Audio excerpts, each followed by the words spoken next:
आज हम आपके बीच कोरोना महामारी जैसी आपदाओं में भारतीय अर्थव्यवस्था पर जो प्रभाव हुआ है इस विषय पर चर्चा करेंगे।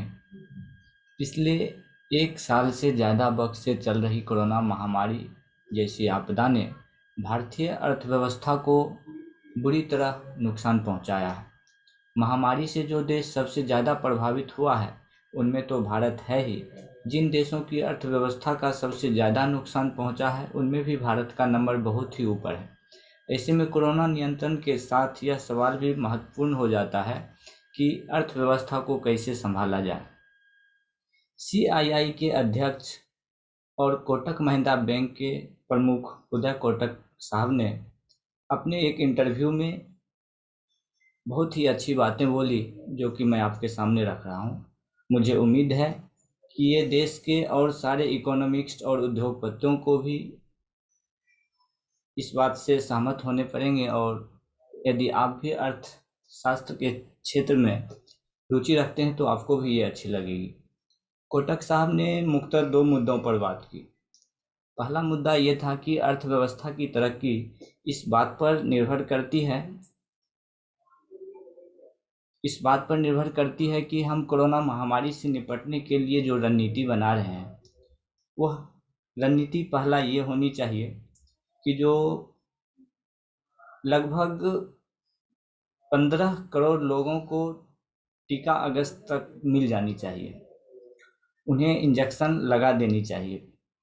15 करोड़ की आबादी में यदि टीका लग जाता है तो इससे हम कोरोना की आपदाओं को रोकने में सक्षम हो सकते हैं, इस पर काबू पाने में हम कामयाब हो सकते हैं और फिर से जो है भारतीय अर्थव्यवस्था पटरी पर आ जाएगी। कोटक साहब ने जो दूसरा मुद्दा कहा था वो ये था कि जो भारत सरकार को, जो हमारी सरकार है, गवर्नमेंट है, उसको अपने मौद्रिक नीति में मॉनेटरी पॉलिसी जो है उसमें उदारता लानी चाहिए। अभी इस महामारी में सरकार को मौद्रिक नीति को लाना अति आवश्यक है। यह बात पिछले वर्षों से ही अर्थशास्त्रियों ने कहता आया है और सरकार को इस पर ध्यान देनी चाहिए। मौद्रिक नीति में सरकार को ये करना चाहिए कि जो विशेषकर कमज़ोर वर्गों के लोगों को के प्रति ध्यान रखकर, जो भी व्यक्ति का आय कम है उनको ध्यान में रखकर मौद्रिक नीति लानी चाहिए और बड़े व्यापारियों को भी ध्यान में रखकर इस नीति को लाना आवश्यक है। ये बात पिछले वर्षों से ही अर्थशास्त्रियों का कहना है। इसके लिए सबसे पहले भारत सरकार को नोट छापने पड़ेंगे। जो अतिरिक्त मुद्रा की आवश्यकता पड़ेगी गवर्नमेंट को इसके लिए छापने चाहिए। यदि गवर्नमेंट नहीं छापती है तो आखिर इससे बेहतर दिन और नहीं हो सकता है जबकि नोट अतिरिक्त छापना पड़े। तो सरकार को इस विषय में कदम उठाना चाहिए, क्योंकि जब नोट छपेंगे अतिरिक्त तो इससे गरीब तबके के लोगों के पास, जो कमज़ोर वर्ग के लोग हैं, आर्थिक रूप से जो कमज़ोर हैं, उनको सहायता करने में सरकार को मदद मिलेगी। यदि गरीब तबके के हाथ में रुपया जाता है, उस तक यदि सीधे रुपया पहुंचता है तो ये बेनिफिट सभी के पास जाता है। जो भी मध्यम वर्गीय व्यापारी हैं या बड़े व्यापारी हैं वहाँ तक रुपया पहुंचती है और सरकार जो है बड़े उद्योगपति को भी इस माध्यम से मदद कर सकते हैं। तो रुपया छापना आज के डेट का सबसे बड़ा काम गवर्नमेंट का है।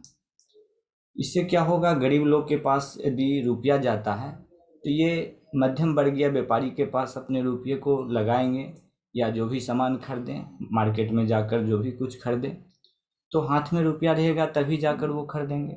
मध्यम वर्गीय व्यापारी बड़े उद्योगपति के पास जाएंगे, वो तभी जाएंगे जब मध्यम वर्गीय उनके पास खरीदने जाएंगे।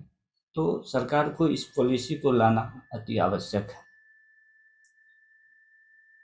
तो सरकार को जो पिछले वर्ष जो कोरोना महामारी में जो सरकार ने पैकेज की मदद के लिए जो पैकेज निकाला था वो 3 लाख करोड़ रुपया था।